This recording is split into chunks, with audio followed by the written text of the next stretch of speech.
Uttarakhand public service commission mains examination 2021 का हम लोग क्वेश्चन पेपर और उसका सलूशन देख रहे हैं। यह पेपर 7 का क्वेश्चन पेपर है। ऑलरेडी हमने कई क्वेश्चंस का आंसर देख लिए हैं, आप उन वीडियोस को देख सकते हैं। इस वीडियो में हम लोग क्वेश्चन नंबर 22 का सलूशन करेंगे, जो कि 5 मार्क्स का क्वेश्चन है। इसमें पूछा गया है कि एक परीक्षा में जिसमें कि कुछ विषय हैं, जैसे हिंदी है, अंग्रेजी है और गणित है, इन विषयों के पूर्णांक दिए हुए हैं। जैसे 120 मार्क्स दिया हुआ है, 140 मार्क्स दिया हुआ है, 100 मार्क्स दिया हुआ है। अब क्या कह रहा है कि एक छात्र इन विषयों में क्रमशः 40%, 55% और 45% अंक प्राप्त करता है। वह विज्ञान विषय में, जिसके पूर्णांक 180 है, में कितना अंक प्राप्त करे कि चारों विषयों में प्राप्त अंकों की संयुक्त प्रतिशत 60% हो जाए।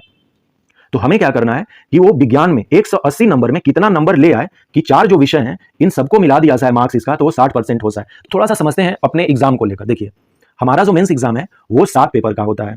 इस विद्यार्थी का जो एग्जाम है वो 4 पेपर का हो रहा है, जिसमें कि हम लोग सबसे पहले एक टेबल बनाते हैं इसको बहुत ही अच्छे से करने के लिए। तो एक तरफ लिखते हैं विषय में इसको हिंदी, अंग्रेजी, गणित और विज्ञान की परीक्षा देनी है।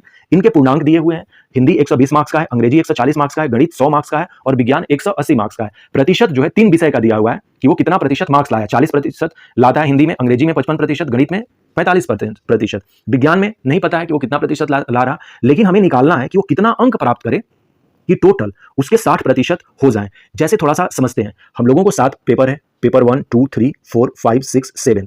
पेपर 1 जो है 300 मार्क्स का होता है और जो अदर पेपर्स हैं वो 200 मार्क्स के होते हैं। टोटल हमारे पास कितने मार्क्स हो गए? 1500। अब कोई कहे कि आपको 60% अंक प्राप्त करना है, तो 60% अंक किसका प्राप्त करना है? 1500 का 60%। तो 1500 का 60%, 1500 गुना 60/100 हो गया। यहां से परसेंट वाला साइन हटा देंगे, तो ये कटने के बाद 60 गुना 15 जो भी कैलकुलेट होकर आएगा वो हमारा 60% मार्क्स हो जाएगा, जो हम अपने एग्जाम में ले आएंगे। तो सेम उसी तरह से यहां पर समझना है कि यहां पर टोटल 4 विषय हैं, चारों के मार्क्स दिए हुए हैं। तो सबसे पहले इन चारों मार्क्स को हम लोग ऐड कर लेते हैं। तो ऐड करेंगे तो 540 हो जाएगा। अब इस विद्यार्थी को करना क्या है कि 60% मार्क्स ले आना है। किसका? 540 का।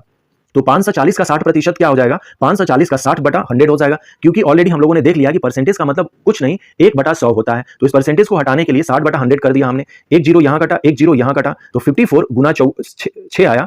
तो जब हम इसको मल्टीप्लाई करेंगे 54 गुना 6 तो वो 324 आ जाएगा। अर्थात कि यदि उस विद्यार्थी को कुल चारों सब्जेक्ट में मिलाकर 324 नंबर आते हैं, तब हम ये कहेंगे कि उसके 60% अंक आ गए हैं। तो हमको इसी चीज को अचीव करना है। तो अब क्या करते हैं कि हम मार्क्स निकालते हैं अब, अर्थात कि वो प्राप्त अंक कितना किया है। देखिए, 120 नंबर का था, 40% लाया वो मार्क्स, तो 120 का 40% हमने क्या किया? 40/100 कर दिया। तो एक जीरो यहां, एक जीरो यहां, तो 12 चौके 48 इसका मार्क्स आ गया। हिंदी में उसके 48 मार्क्स आए। उसी तरह से अंग्रेजी में जब हम कैलकुलेट करेंगे तो 55% 55/100 हो जाएगा, 77 मार्क्स आ जाएगा और 100 का 45% 45 मार्क्स हो गया। अब क्या करना है कि इन तीनों मार्क्स को जोड़ना है हमें कि हिंदी, अंग्रेजी और गणित में इसने कितने अंक प्राप्त किए विद्यार्थी ने। तो 48 प्लस 77 प्लस 45, जब हम इसको ऐड करेंगे तो ये 170 मार्क्स हो जाएगा। अतः विज्ञान में प्राप्त अंक कितना होगा जिससे कि 160 चला जाए, क्योंकि 324 हमको ले आना है जोड़कर। तो 324 माइनस 170 करेंगे तो 154 मार्क्स आएगा और 170 में 154 ऐड करेंगे तो ये 324 हो जाएगा और हमको 324 मार्क्स ही टोटल ले आने हैं जिससे कि वो 60% हो जाए, क्योंकि 324 जो है वो 60% है। अर्थात कि जो हमारा फाइनल आंसर है यहाँ पर विज्ञान में उसे कितने मार्क्स लाने होंगे? 154 मार्क्स ले आने होंगे 180 नंबर में, तब जाकर इस विद्यार्थी को कुल जो है चारों विषय में मिलाकर 60% अंक हासिल हो जाएंगे। अर्थात कि हमारा जो फाइनल आंसर है वो 154 नंबर हो जाएगा, यानी कि 154 अंक, ये अपना उत्तर हो गया। फाइनल क्वेश्चन में यही पूछा गया था कि वह विज्ञान विषय में जिसके पूर्णांक 180 है, अर्थात कि टोटल मार्क्स जो है 180 मार्क्स का है विज्ञान में, कितने अंक प्राप्त करे। तो कितने अंक प्राप्त करे? 154 अंक प्राप्त करेगा यदि विद्यार्थी, तो वो चारों विषयों में प्राप्त अंकों की संयुक्त प्रतिशतता जो है यानी कि परसेंटेज वो 60% हो जाएगी इसकी। तो ये हमारा सोल्यूशन रहा क्वेश्चन नंबर 22 का। आई होप सो कि आपको क्वेश्चन नंबर 22 काफी अच्छे से समझ में आ गया होगा। मिलते हैं नेक्स्ट वीडियोस में, हम लोग इथिक्स का भी सोल्यूशन करते हैं। So thanks and take care.